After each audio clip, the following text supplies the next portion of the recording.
Cheers, everyone, as you join in. We're going to be talking today about the first episode of Riffing with HB. We'll be covering CCR today.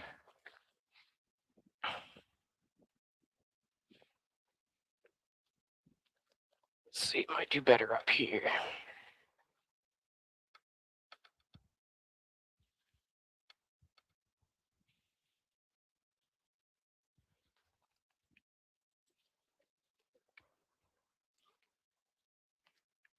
Cheers, everyone. Welcome in. It's the first episode of Riffing with HB. We're going to start doing this every Saturday where I bring up a band that I think needs to be brought to light to the younger generation for a lot of older bands or for some more modern bands, some bands that are just not as popular. Let me guys know if you can hear me.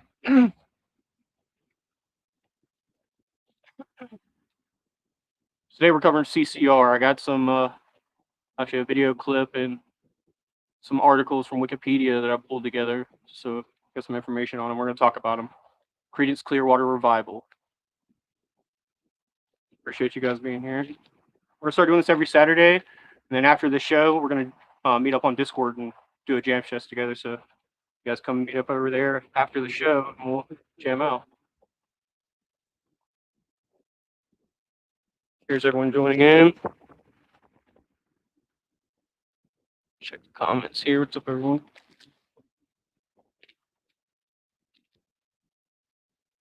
Pull up my information.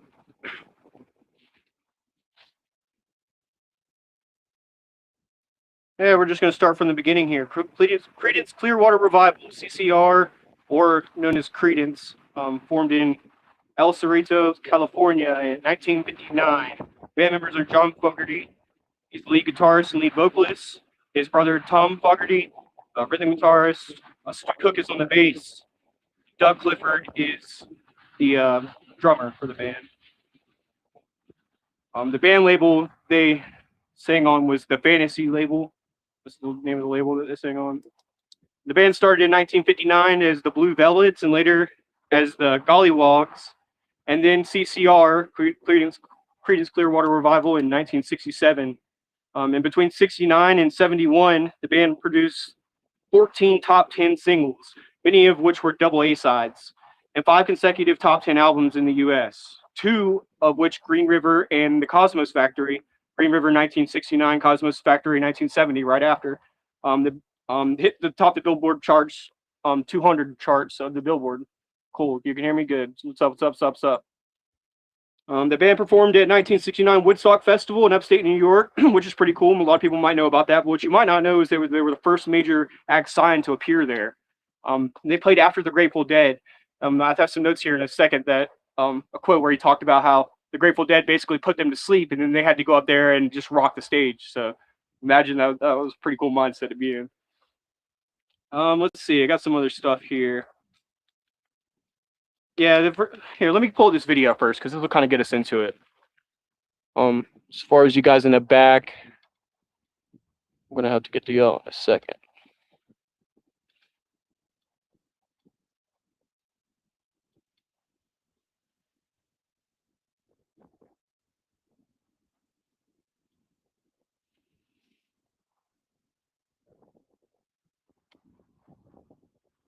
See if it'll play here.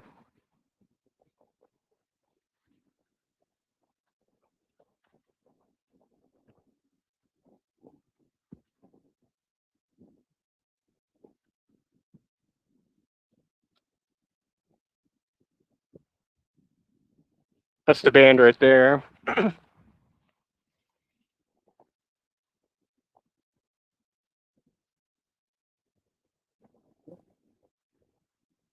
Okay, it's not letting me do it, which is probably okay anyway. I'm trying to avoid the copyright strikes on these freaking things today, so.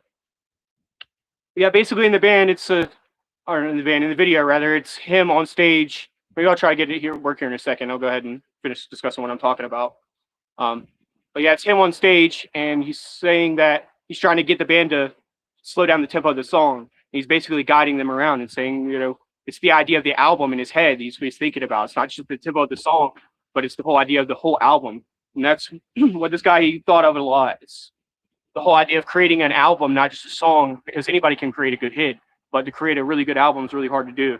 And to make it tell a story throughout the album, especially in the 60s and 70s, these guys from 69 to 71, they were writing more hits than most bands ever could, even to this day.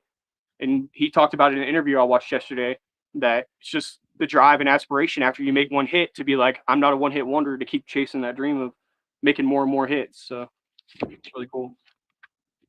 They were a very simple band, but they weren't super musically inclined, but they got better and better. Their skills got more and more efficient.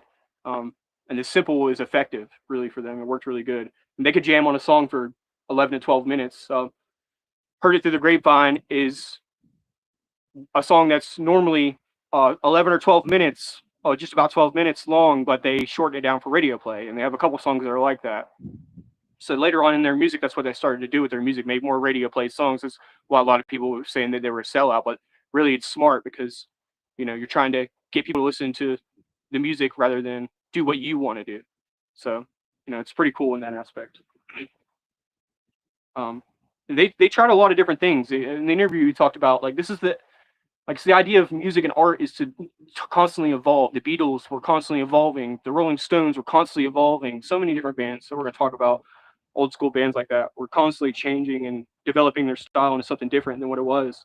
And Creedence Clearwater Revival was going more towards pop music, and he even admitted in the interview that it's probably where his music was going, more towards alternative pop and stuff like that. If they had still been a band, because they were already experimenting around with it. Some of the classifications of their music would be considered swamp rock, roots rock and roll, obviously, classic rock and roll, blues rock, country rock, southern rock, um, and more specifically described as a mix between blues, New Orleans R&B, and rockabilly, which is a combination of like it's classic rock and it's where rock and roll started off, where it started mixing country and distortion guitars together and stuff. Well, it wasn't even distortion guitars for a while actually, so that didn't even come until later. But it's the same idea of combining southern rock with country music, if you will. Creedence Clearwater Revival definitely has that vibe. Every time you listen to their songs, and they're from California, which growing up as a kid, I'm from the South, and to me, they were like a Southern band. I didn't realize until I got older and started researching about music that they were even from California, which made even more sense, really, if you think about it, because they were really just trying to encompass a lifestyle that they weren't used to. It's the same reason why a lot of people from the South might dream about going to the West Coast, so they write a song about it. So same thing with people in California. They wanted to go to the South, and there's actually an instance where they went to a hotel and they tried to check in the first time they ever went to the South in Baton Rouge, Louisiana, and they had long hair because they were from California in the 70s, and they weren't even allowed to check into the hotel because they were in the South. The people wouldn't let them check in because they had long hair. So it's just crazy to see. Like it's a different time back then. Like the music was different, and it painted the world that we have today, the music that we listen to today, from these old school bands like Creedence. Um, yeah, that's what that's the notes that I have right here. Literally, I was just talking about that. Yeah, because I'll pull up some Wikipedia notes here in a second. And we can kind of go through them and scroll and talk about it. But yeah, the first time they ever went to the South, because they were writing music way before they went to the South, and they showed up in Baton Rouge, and people were assuming that they were from the South until they showed up, and then they were like, obviously you're not from here. So it's very interesting. But yeah, they opened up not opened up for 69 Woodstock, but they played at 69 Woodstock, and they played after the Grateful Dead. They were the first major act signed to the 69 Woodstock. And after they played for the Grateful Dead, he said that the Grateful Dead basically put the audience to sleep with their music. Not in like a bad way, I would assume. Just like their music is just chilled, relaxed, and people were vibing to it, right? So whenever Creedence came out, they're rock and roll. They're Southern rock and roll. So they came in with the heat and the power, and his voice is so raspy and unique, and that's what makes that band like that's what separates them out from other bands. Without that voice, they're just another band, really, another good band. But with that voice, it creates something totally unique in their own. That's that's what separates them apart from other bands. That old school Southern rock and roll sound. It's probably something that I enjoy the most, honestly. Let's see what's going on in the comments here. Cheers, cheers. What's up, everyone?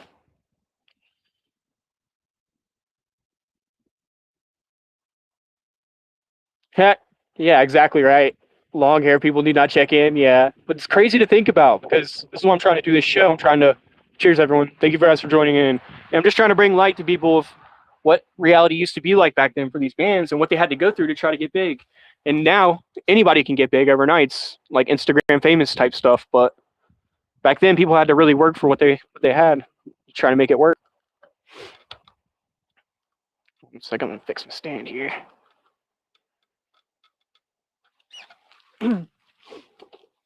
Now you can pretty much travel anywhere in the world that you want to go and not really have any issues. But back then, California was a different world. I mean, it still is. It's a totally different place, man. We're people from the South.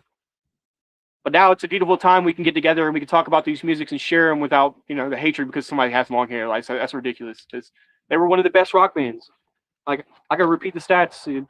People don't have these stats these days. I mean, from 69 to 71, these guys were throwing out albums and songs like it was nothing, dude.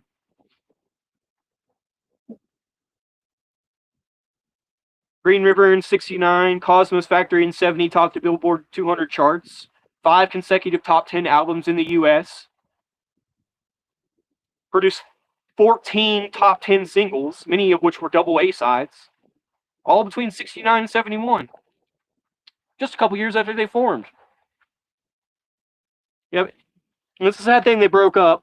We're not going to get too much into all that drama about how they broke up, but the fact of the matter is, like the drama aside, the band was really good and they were getting better and they were really timed and they had a great leader, great singer, a great guitarist to shape the band and what it was, to really mold it. Because again, creating music is one thing and that's great and that's fine, but to be able to create a whole album and tell a story about it is a whole other thing. That's really hard to do. Cheers, everyone. Thank you guys for joining in. If you guys got any questions or any comments along the way, just let me know. I'm here in the chat with you guys. Let's see if I can pull up some Wikipedia articles for you. This is the band right here. And for people on my YouTube, I'm going to swap this over. I'm going to send it over on the next one. I'm going to be a little more prepared on it. Yeah, this is the band right here. Lead singer on the very right, John. Tom on the very left. That's his brother. There's a picture of them up on stage jamming out. I mean, these boys with jam, you guys got to check these guys out. If you haven't listened to them, and I suggest what I suggest you do with every band you're going to listen to on this show, to listen to the whole album.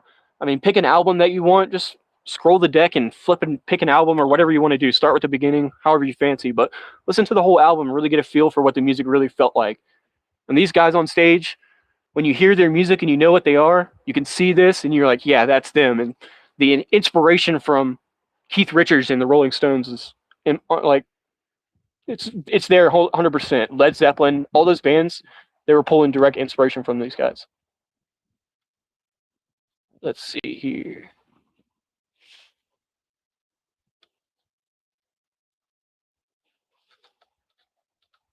Bad Moon Rising in 69.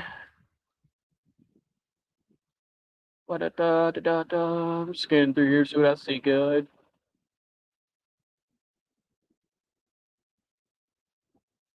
B-side of Green River peaked number 30 of the Billboard.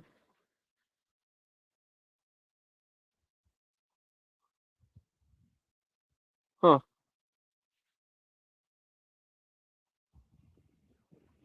Yep. At the Woodstock Festival in 1969, the band took stage early morning hours after scheduled start time. They followed the Grateful Dead, who John said had put the audience to sleep.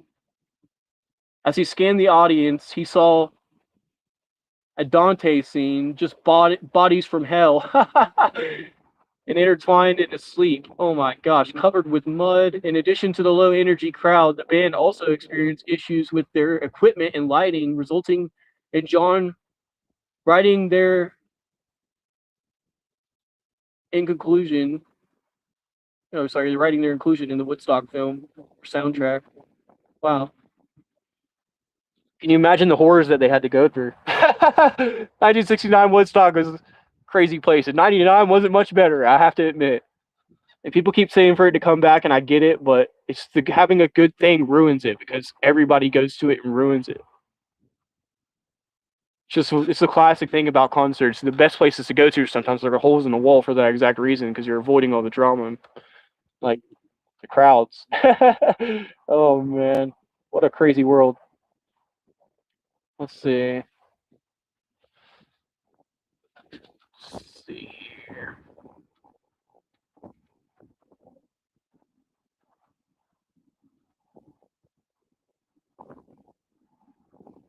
Yep, they were in the armed forces, which gives it a lot of their they have a lot of their military vibe in their song, and that's part of the reason why. Um, in 1966, John and Doug were drafted into the U.S. Army, and actually, the song "Proud Mary" was because he got his letter of resignation from the military, and he ran outside to go and do a cartwheel in the yard because he wanted to be able to remember the moment. So yeah, he literally did a cartwheel in the yard, and he already had the principle of the song written down. And then he went inside and picked up the guitar and then wrote the song "Proud Mary." Another great song, another great album, another great concept of a song.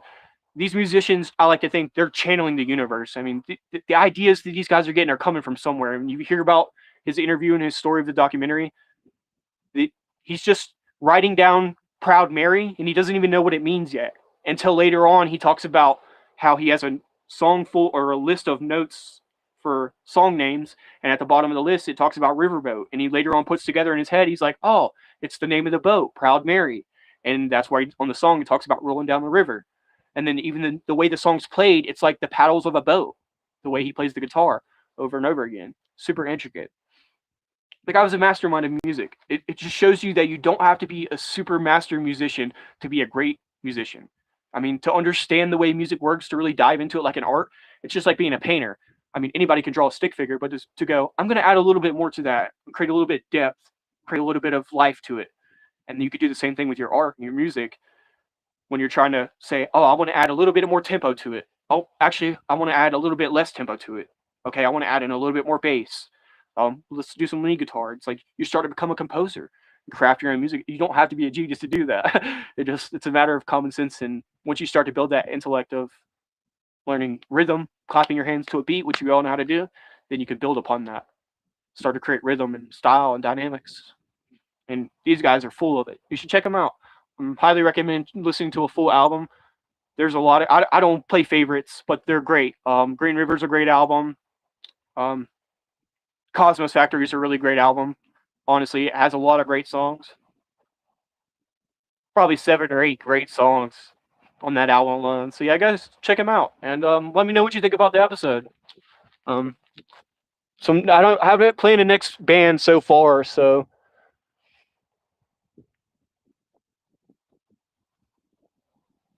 cheers, everyone. Cheers, cheers, cheers. But yeah, I plan on doing this and talking about more bands that are kind of, you know, underrated. Because, you know, maybe everyone in here in the chat knows about it, but chances are if you ask anybody under 30 who CCR is, they don't have a clue who it is. And it's kind of something we need to bring light of it to. Yeah, we're going to be doing this every Saturday. And then after here, I get off, we're going to join on Discord. We're going to try to do a jam session together. But we need to start bringing these bands to light. It's a world famous band, and they did a lot of work. Even in the short span, they were a band. And again, all drama inside with the band. They have some great music, and it needs to be brought to light. Because when you're doing whatever it is you're doing, you're working out, maybe you're having a hard day, maybe you're having a great day, it's perfect music for any of those things. And everybody can listen to it and like it because it's great music. 100%. What's up? What's up? Cosmo Factory is pretty good. You know, I don't want to play favorites, but I guess if you had to back me into the wall, Cosmos Factory is really good. Cheers, Sam. Yeah, you guys come join me over on Discord here in just a minute. If you guys got any follow-up questions, we're going to end it here in just a couple minutes. Afternoon, guys. Appreciate you joining in. We're going to do this every Saturday. And again, I have a band picked out for next Saturday, but I'm just going to start doing a little bit of more research before the bands. But this is kind of my life. I've done this. I spent more time in school doing research on bands than I did doing my work. So it's kind of like my lifestyle. So I'd like to dive a little bit deeper. And then there's stuff that I learned researching about CCR that I never knew before. 100%. Some songs that I found that I never knew before too. So pretty good stuff, guys. Check them out. Cheers, everyone. Thank you guys for joining in. Hey, we're gonna see you next time. This is Griffin with HB. See you on next week's episode. Bye, guys. Have a great day.